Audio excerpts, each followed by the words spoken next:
The job the boy was asked to do was simple enough. Go down to the field and cut down the elder tree so that his father could build a new barn. "I can't cut down an elder tree," said the boy. "Why not?" "Well, witches live in elder trees, and if I cut down their home, they may curse me." "And how, pray, do the woodmen cut down elder trees?" "Well, they've got a special rhyme that they say, and they won't tell it to me." "Go down and chop down that tree, or it's a different sort of wood you'll feel." So the boy took his axe, and he went down to chop down the tree. Well, with the first blow, there was a screech. Now, some people might say it was one branch against another, but how do you explain the blood? For blood came out of the tree, started running down the trunk.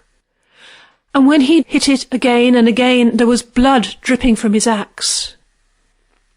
But in time, the tree was felled. But out of the stump, blood started pulsing. And as the boy looked at the tree, it started to rise up. The boy threw down his axe and ran. He was going to make for water, for he had heard that witches won't cross water. But as he ran, the skies darkened, the heavens opened, and rain, heavy rain, came down. And as he looked back, there, silhouetted on the hillside, was a tree with lightning growing from branch to branch. And he ran, and he got to the stream, and he waded across, and it was sunny on the other side. There was no rain. Although it had been raining and he'd walked through water, his clothes were dry. And he looked back, and there was no rain on the other side of the stream. So he made his way back over and went to where the tree had been. And there was his axe right enough, but clear and shiny. And there was no sign of a tree, not even the stump he had left in the ground. But he wasn't going to tell anyone. He went home, told his father he'd chopped up the tree and put all the logs in the woodpile. And that was the end of it. He didn't tell anyone. He didn't tell anyone for years. His life changed. He became a soldier, and eventually he got a farm of his own, but in Hertfordshire, a long way from his home in Somerset.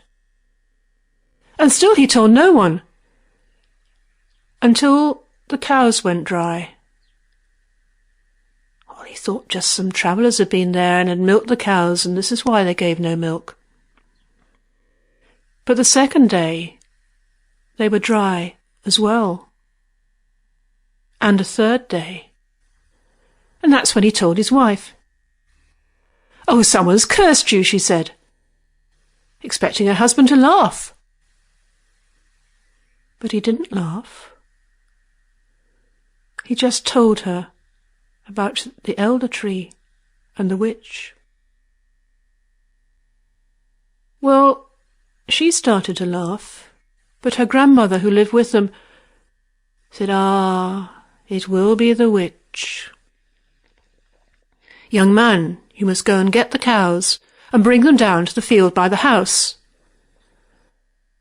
Well, whether it was human beings or whether it was something stranger, that was good enough advice. And she said, "You must put a great stone by the gate and make the sign of a cross." So he brought the cows down, and he put a stone in front of the gate and waited to see what would happen. And the following morning early, he got up and looked out, and there in the middle of the cows, who were all together in the centre of the field, was an elder tree. And that's when he remembered that he hadn't put the cross there. Well, the old woman seemed to know what to do, so he went and woke her up.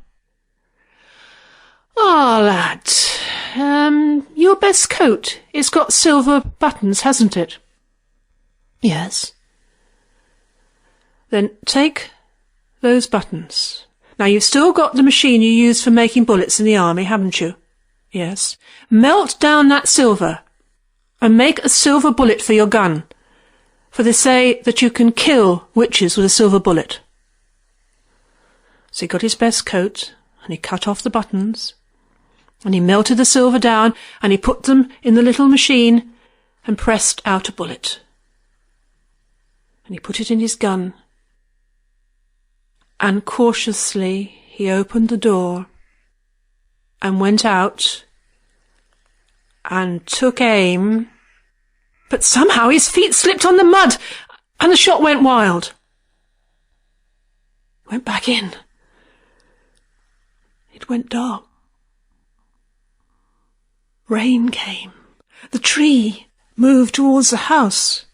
They shut the shutters quickly, but they could hear the branches beating on the side of the house as though the witch was trying to get in. "What do I do, Mother?" "Ah," said the old woman. "Go and get the bellows and make up the fire as hot as you can. Not just red hot, but white hot if you can. And get a bucket and put the coals in and put ash on top to keep the heat in, and we'll see if we can burn that witch." And so that's what he did. He went and got the bellows and started to get the air into the fire, till it was red hot, till it was white hot. And then he took all those coals and he put them in the bucket and he put ash over the top. And then very carefully he opened the door, and he threw that hot coal over the tree. And it burst into flames. And in no time at all, it was just a pile of ashes. And the cows grazed on. "Ah, well," said the old woman, "it won't be long till we hear of the death of a witch."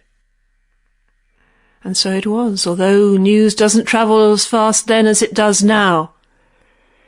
It wasn't long before news came from Somerset that old Annie had been found dead, burnt to death in her cottage. But what was stranger still, there was no sign of a fire, not even in her hearth.